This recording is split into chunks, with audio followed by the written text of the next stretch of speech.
Today we are starting from chapter 6, multinational cash management. What do you mean by cash? What do you mean by cash? Cash. জানি তো সবাই, তাই না? সবাই জানে, এবার বলেন না, এবার বলেন, জানি তো সবাই, এই জিনিস তো না জানার কিছু নাই।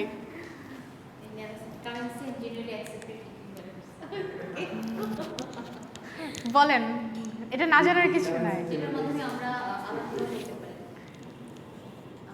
Basically, it's a currency which we use for transaction purpose. We using our currency which is called basically cash amount or our liquid amount. In narrow sense, currency and generally accepted equivalents of cash like check, draft and check যারা ব্যাংকে আছেন আপনারা জানেন যে it's equivalent to actually cash. ক্যাশের ইকুইভ্যালেন্টই আমরা বলি আসলে ড্রাফট অ্যান্ড হচ্ছে চেককে। আচ্ছা, ক্যাশ তো আসছে আসলে recent, like last 100 or 50-60 years. তার আগে কি ছিল? লাইক গোল্ড ছিল, তার আগে বার্টার সিস্টেম ছিল, আর একদম ইনিশিয়াল টাইমে কি ছিল? একদম ইনিশিয়াল টাইমে বেসিক্যালি বার্টার সিস্টেম ছিল। তারপরে আসছে হচ্ছে গোল্ড, তারপরে আসছে হচ্ছে গিয়ে কয়েন, বড় বড় কয়েন। তারপরে লাস্ট রিসেন্ট আমরা যেটা পাচ্ছি সেটা হচ্ছে ক্যাশ বা কারেন্সি, যেটা অ্যাকচুয়ালি ভার্সন অফ বার্টার। ওয়ালাইকুম আসসালাম। It's a version of barter system. আচ্ছা, বার্টার সিস্টেমের সাথে ক্যাশের ডিফারেন্সটা কি? বার্টার সিস্টেমটা কি ছিল? আমার কাছে আলু আছে, তোমার কাছে পেঁয়াজ আছে। হ্যাঁ, ইন্টারচেঞ্জ, এক্স্যাক্টলি। আমার কাছে যে প্রোডাক্ট আছে বা আমার কাছে আলু আছে বললেন, তোমার কাছে পেঁয়াজ আছে, so we have to interchange hour product, যার যেটা প্রয়োজন। সেটাতে প্রবলেম যেটা হতো, অনেক সময় দেখা যেত প্রোডাক্টের প্রাইস ইকুইভ্যালেন্ট হতো না। সো ওটা থেকে আসলে হচ্ছে সেটাকে গোল্ড দিয়ে মেজার করা শুরু হইলো, যেটার রিসেন্ট ভার্সন হচ্ছে আমরা দেখি cash amount. In broad sense, includes near cash assets such as marketable securities, time deposit in bank. They can be readily sold and converted into cash. আমরা যে শুধু ক্যাশ মানে লিকুইড অ্যামাউন্ট বুঝি তা তো না। Cheque, draft, at the same time government যে সিকিউরিটিসগুলো আছে, bond, it's also equivalent to cash, যেটাকে আমরা হচ্ছে ইনস্ট্যান্ট ভাঙালেই হচ্ছে ক্যাশ পেয়ে যাচ্ছি। Cash management, what do mean by cash management? Cash management বলতে কি বোঝেন? এই টার্মগুলো খুব ইজি, এই চ্যাপ্টারটা ইজি। ক্যাশের জন্য প্ল্যান করা, বেতন পাওয়ার পরে রেন্টালে কতটুকু রাখবো, আমি ট্রান্সপোর্টেশনে কতটুকু রাখবো। এক্স্যাক্টলি, আমার ক্যাশটাকে আমি কিভাবে আসলে ইউটিলাইজ করতেছি, হ্যান্ডেল করতেছি, কিভাবে আমি কত এফিশিয়েন্ট বা কত অ্যাকচুয়ালি কত অপটিমাম লেভেল পর্যন্ত আমি এটাকে ইউজ করতে পারি, best use of my cash in a smart way বলেন, সোজা কথায় best use of my cash, which is called আসলে cash management. It's flows into and out of the firm, cash flows within the firm and cash balances held by the firm at a point of time by financing deficit or investing surplus cash. What do you mean by deficit? Deficit কথাটার মানে কি? যেটা shortfall থাকে। Exact মিনিংটা বলেন। Deficit, shortfall তো আছেই definitely. ফিন্যান্সের ভাষায় বা হচ্ছে ভাষায় আমরা ডেফিসিটের এক্স্যাক্ট মিনিংটা কি বলি? বাংলায় তো ঘাটতি বলছি। বাংলায় তো ঘাটতি, শর্টেজ, একদম ইজি ওয়ার্ড যদি বলি সেটা হচ্ছে shortage. Then what you mean by surplus? Excess amount, একটা হচ্ছে আমার শর্টেজ অ্যামাউন্ট, একটা হচ্ছে আমার এক্সেস অ্যামাউন্ট। বেসিক্যালি ক্যাশ আমরা কেন করি? আমার অর্গানাইজেশনে ক্যাশ ইন কীভাবে হচ্ছে অ্যান্ড আউট কীভাবে হচ্ছে, এটার একটা প্ল্যানিং থাকে। অ্যাট দ্য সেম টাইম আমার অর্গানাইজেশনে যদি ডেফিসিয়েন্স হয়, how I could manage it, and যদি আমার সারপ্লাস হয়, এক্সেস অ্যামাউন্টটা how I could cover it or how I could save it. These things actually we are doing in our cash management, right? Then 4 factor of cash management. First things we can see, cash planning, বেতন পাওয়ার সাথে সাথেই রেন্টালে যাবে, এটা আমার এন্টারটেনমেন্টের জন্য যাবে, এইটা আমার হচ্ছে ফুড হিসেবে যাবে বা বাসার খরচের জন্য যাবে, এইটা আমার সেভিংসে যাবে। Managing the cash flows are planning is similar like that, যে আমার ক্যাশ যেটা আসছে সেটাকে how I could manage it. Optimum cash level, আমার ক্যাশটাকে কতটুকু বেস্ট ইউজ আমি করতে পারছি। Finally investing surplus amount. Investing surplus amount বলতে এটা হতে পারে সেভিংস করছি, আমার যে সারপ্লাস অ্যামাউন্টটা থাকতে এটা হয়তো আমি সেভ করতেছি, সেভ করে 6-7 মান্থ পর পর হয়তো আমি এই টাকাটাকে হয়তো আমি ইনভেস্ট করতেছি in my business.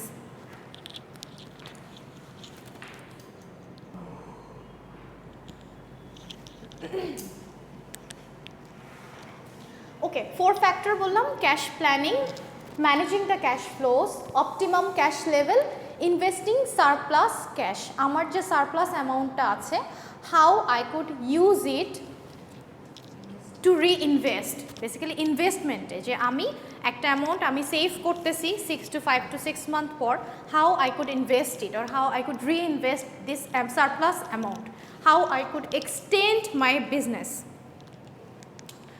Then motives for holding cash. আমি যদি ইন জেনারেলি জিজ্ঞেস করি হোল্ডিং ক্যাশ, ক্যাশ আমরা কেন হোল্ড করি, কেন আমরা সেভ করি cash? Exactly, future uncertainty, exactly.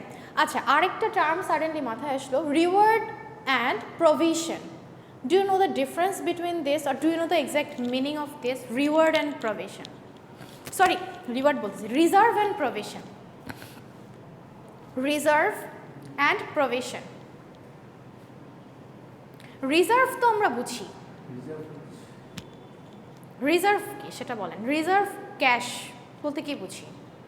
Reserve cash save করে রাখা। আর প্রভিশন কথাটার মানে কি? প্রভিশনও কিন্তু another kind of savings. Yes, provision for taxation, electricity bill.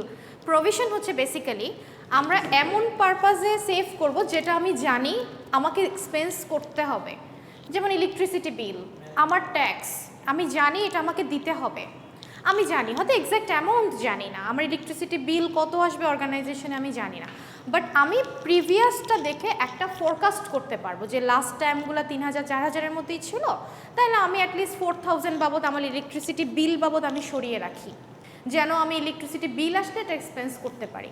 Reserve for known purpose হচ্ছে প্রভিশন, আর sorry savings for known purpose is provision. Reserve কি? এগুলো ছাড়াও অনেক আননোন প্রবলেম রেইজ হবে। সাপোজ আমার অর্গানাইজেশনের ল্যাপটপটা নষ্ট হয়ে গেল, বা আমার সার্ভিসিং করা প্রয়োজন, আমার এসিটা সার্ভিসিং করা প্রয়োজন, আমি কি জানতাম এই মাসে আমার এসি সার্ভিস করতে হবে? So I reserve some money for unknown cause. This is called basically reserve. Are you getting the difference between provision and reserve? Okay. Motives for holding cash. First is transaction motives, precautionary motive, speculative motive and compensating motive. First things comes is transaction motive. Transaction is holding of cash to meet routine cash requirements to finance the transaction which a firm carries on the ordinary course of business. Cash is held to pay for goods and services. It is useful for conducting our everyday transaction and purchases. আমাদের everyday যে ট্রানজ্যাকশনগুলো হয় একটা business organisation হোক, like আমি যদি আমার বাসার কথা চিন্তা করি, আপনাদের এভরিডে গ্রসারি লাগে না? এভরিডে যে গ্রসারিগুলো আমি পারচেস করতেছি, আমার ভেজিটেবল হতে পারে, এভরিডে যে গ্রসারিগুলো বা এভরিডে যে এক্সপেন্স, আমার ট্রানজ্যাকশন কস্ট, আপনি অফিসে যাচ্ছেন আসছেন, এটা কি আপনি চাইলেই এক মাসেরটা একসাথে করতে পারবেন? আপনি চাইলেও কিন্তু পারবেন না, আপনার প্রতিদিনেরটা প্রতিদিনই করতে হবে। একটা অর্গানাইজেশনের ক্ষেত্রেও তাই, আমার এভরিডে কিছু ট্রানজ্যাকশন আছে which is fall under transaction motive, যে আমি আমার ক্যাশ হোল্ড করতেছি বিকজ অফ ট্রানজ্যাকশন মোটিভ, যে আমার এভরিডে ট্রান্সপোর্টেশন বাবদ আমার হয়তো মাসে 5000 লাগে, তারপর হচ্ছে আমার হয়তো পেপার আনতে হয়, বিল দিতে হচ্ছে, এই যে ট্রানজ্যাকশন যেটা আমার বিজনেস অর্গানাইজেশনের সাথে which I did this things everyday. Then precautionary motive. The cash balance is held in reserve for random and unforeseen fluctuations in cash flows. A caution to meet unexpected contagious flood, strike, and failure of important customers, unexpected slowdown of collection of accounts receivable, sharp increase in cost of raw materials, cancellation of some order of goods, defensive in nature. Defensive কথাটার মানে কি বলেন তো? Defensive in nature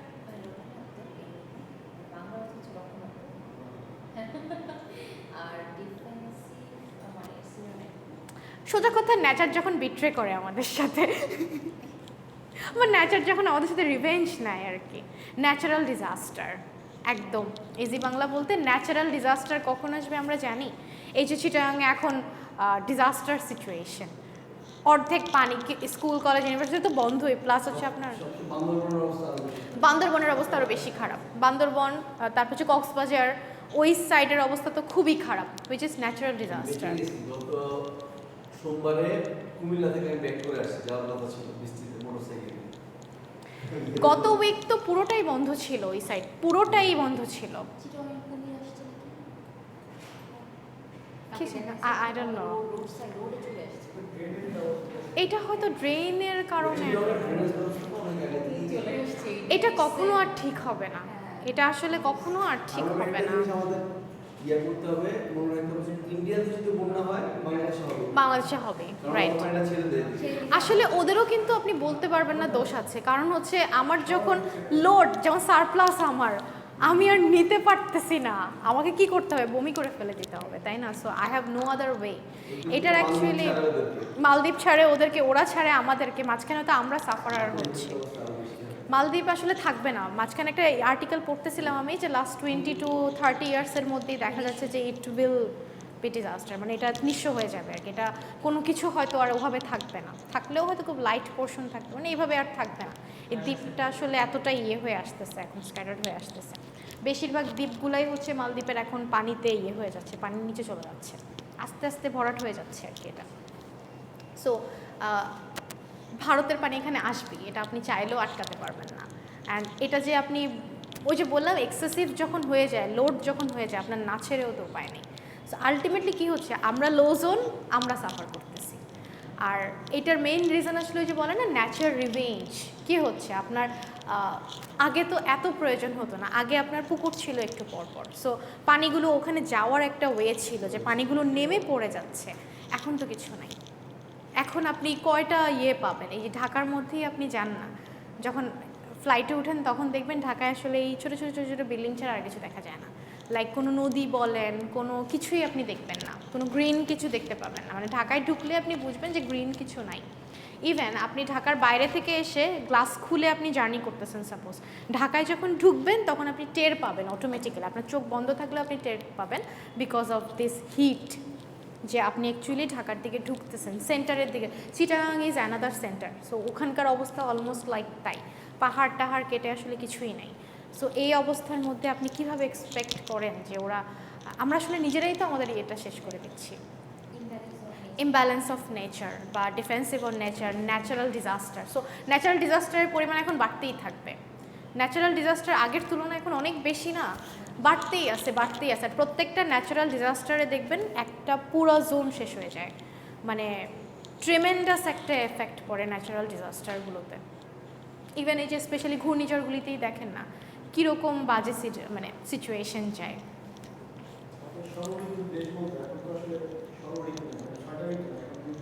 দুইটা আছে আসলে, আপনার মনে হয় দুইটা আছে?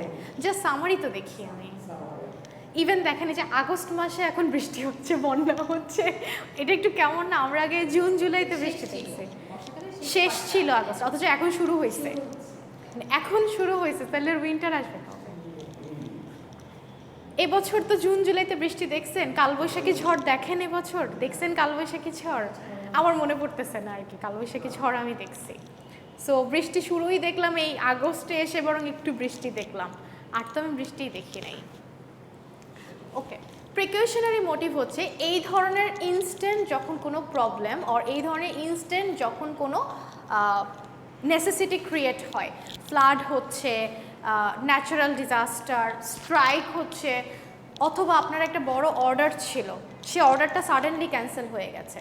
So you are saving your money for this perspective, যে প্রিকশনারি পার্সপেক্টিভ, যে আমাকে যেন একদম পড়ে যেতে না হয়। আমি যদি ফল করে যাই তাহলে তো আমি একদম পড়েই গেলাম, আমি তো উঠে আসতে পারতেছি না। So what I have to do, I have to go forward, যেন আমার এখান থেকে পড়ে যেতে না হয়। I just move, I just come back. Then move to the next slide. Speculative motive is a motive for holding cash near cash to quickly take advantage of opportunities. Quickly take advantage. Like আমি যদি বলি আপনার কাছে যদি এখন অনেক টাকা থাকতো, সাপোজ আপনার কাছে এখন অনেক টাকা আছে, আপনি দেখলেন যে গোল্ডের প্রাইস যেভাবে বাড়তেছে, আমি কিছু গোল্ড কিনে রেখে দিই, জাস্ট বেশি না, আমি জাস্ট 2-3 মাস পরে বিক্রি করলে আমি ডাবল প্রফিট করতে পারতেছি। যে ইনস্ট্যান্ট বা কোনো কারণে গোল্ডের প্রাইস এখন কমছে কিন্তু আপনি জানেন এটা আবার বাড়বে, সো হোয়াট ইউ থিঙ্ক যে আমি অন্য কিছু না করে আমি কিছু গোল্ড কিনে রেখে দিচ্ছি। ইনস্ট্যান্ট পারচেস, বা আপনি কোনো মার্কেটেই গেছেন, হয়তো আপনার শার্ট বা প্যান্ট করার কোনো মোটিভই নাই, কিন্তু গিয়ে দেখলেন buy one get one offer চলতেছেন, কালেকশনগুলি খুব ভালো, সাইজের সাথে যাচ্ছে, কালার ভালো লাগতেছেন, কি করবেন? পারচেস করবেন না? অথবা অফার চলতেছে 20%, 30%, অ্যান্ড আপনি দেখলেন যে যেটার উপর দিচ্ছে আপনার এটা আজকে না হলেও 2 দিন পরে লাগবে, সো বেশি দাম দিয়ে কেনার থেকে আমি কমেই কিনি, so I will purchase, right? So this things is called speculative motive, যে সাডেনলি কোনো পারচেস করা, সাডেনলি কোনো পারপাসকে গ্র্যাব করা। Opportunity to purchase new material at reduced price, price কমলে নিউ ম্যাটেরিয়ালস পারচেস করা, make purchase at favourable price, delay purchase on anticipation of decline in price, buying securities when interest rate is expected to decline. কোনো securities purchase করা যেখানে আমি চিন্তা করতেছি interest rate will be decline, অথবা যদি এমন হয় যে কোনো পারচেস করা, যেমন সিজনাল অনেক ভেজিটেবল দেখবেন প্রাইস কম থাকে, আমরা কি করি? রিজার্ভ করি কিছুটা সময়ের জন্য হলেও। আপনি কিন্তু 1 বছরের জন্য রিজার্ভ করতে পারবেন না, কিন্তু আপনি নেক্সট 2-3 মান্থস যেন অ্যাটলিস্ট ব্যাকআপ দিতে পারেন। আপনার যদি ওই রকম ব্যবস্থা বাসায় থাকে যে না আমার অনেক বড় একটা ফ্রিজ আছে, অনেক বড়, আপনি কি করেন? একটু হলেও ভেজিটেবলকে আমরা রিজার্ভ করি। আপনি যদি রেগুলার বাসার কথাও চিন্তা করেন, আপনি যে আপনার র ম্যাটেরিয়ালস, আর আপনি মাছ মাংসই বাসায় দেখলেন দামে কম পেয়েছেন, কি করে? অনেকগুলো করে নিয়ে আসতেছে, কারণ কি আমি হয়তো কম প্রাইসে পেয়েছি। যে কোনো thing I will just purchase it because of the reducing price. সেটা মার্কেটেবল সিকিউরিটিস হতে পারে, সেটা আপনার অর্গানাইজেশনের র ম্যাটেরিয়ালস হতে পারে। Last perspective is compensating motive. Is a motive for holding cash to compensate bank for providing certain services or loans. Clients are supposed to maintain a minimum balance of cash at the bank which they can't use themselves. Like ব্যাংকে যখন আমরা account খুলি কি করি? 500 টাকা minimum balance রাখতে হয় না, যেটা অ্যাকচুয়ালি আমাকে রাখতেই হবে, আমি চাইলেও এই টাকাটা ক্লোজ ছাড়া উঠাতে পারবো না। এটা এখন ম্যান্ডেটরি না, বাট পুরোটা কিন্তু নর্মালি আমরা তুলি না। দেখবেন আপনি কি অ্যাকাউন্ট একদম জিরো করে দেন? এখন কিন্তু আমরা একদম জিরো করি না, একদম ইনস্ট্যান্ট রিজন ছাড়া। হ্যাঁ, এটা অনেক সময় হয়ে যায় যে আমার একদম সার্টেন হয়ে গেছে, আমার লাগবেই, টাকাটা তুলতেই হচ্ছে, তখন হয়তো আপনি একদম 100-200 টাকা রেখে বাকিটা তুলে ফেলেন, বাট নর্মালি কিন্তু আপনার প্রয়োজন না হলে কিন্তু আপনি তোলেন না। সো এক্স্যাক্টলি, সার্ভিস চার্জ থাকে, মিনিমাম একটা ব্যালেন্স তো আপনাকে রাখতেই হয়। হ্যাঁ, সো মিনিমাম একটা ব্যালেন্স 100-200 কিন্তু আমরা রাখি, যে এটা হচ্ছে আমার চার্জ থাকে, আরও অনেক রিজনের জন্যই আমরা একটা মিনিমাম ব্যালেন্স কিন্তু ব্যাংকে রাখতেই হয়, যেটা আপনি চাইলেও আসলে উইথড্র করতে পারবেন না। একটা অর্গানাইজেশন পার্সপেক্টিভেও তাই, আপনি লোন নেন বা যাই করেন না কেন, একটা minimum balance you have to carry, যেটা আপনি অ্যাকচুয়ালি উইথড্র করতে পারবেন না। So this is the 4 point of holding cash. These 4 points is very important for your exam, which is very easy. It's become very easy. এর পরের থেকে হচ্ছে next ক্লাসে পড়াবো। আজকে এই পর্যন্তই ক্লাস রাখবো। আমি একটু প্রজেক্ট নিয়ে যেহেতু কথা বলবো, সো আমি জাস্ট এটা ক্লোজ করে দিই। আচ্ছা, কোনো কোয়েশ্চেন আছে এই পর্যন্ত ফার্স্ট থেকে? কোনো চ্যাপ্টারটা ইজি, কোয়েশ্চেন থাকার এত কথা না, চ্যাপ্টারটা ইজি। ফার্স্টে ছিল হচ্ছে cash management, 4 facts of cash management, then motives for holding cash, transaction, precautionary, speculative motive, আর ফাইনালি হচ্ছে কম্পেনসেটিং মোটিভ। এই পর্যন্ত আজকে ক্লাসে ছিল। That's all about you today's class. Next ক্লাসে হচ্ছে বাকিটা শেষ করব। কোনো কোয়েশ্চেন আছে এই পর্যন্ত? No question? No question. Okay, project নিয়ে একটু কথা বলি। আমি রেকর্ডিংটা অফ করে দিই।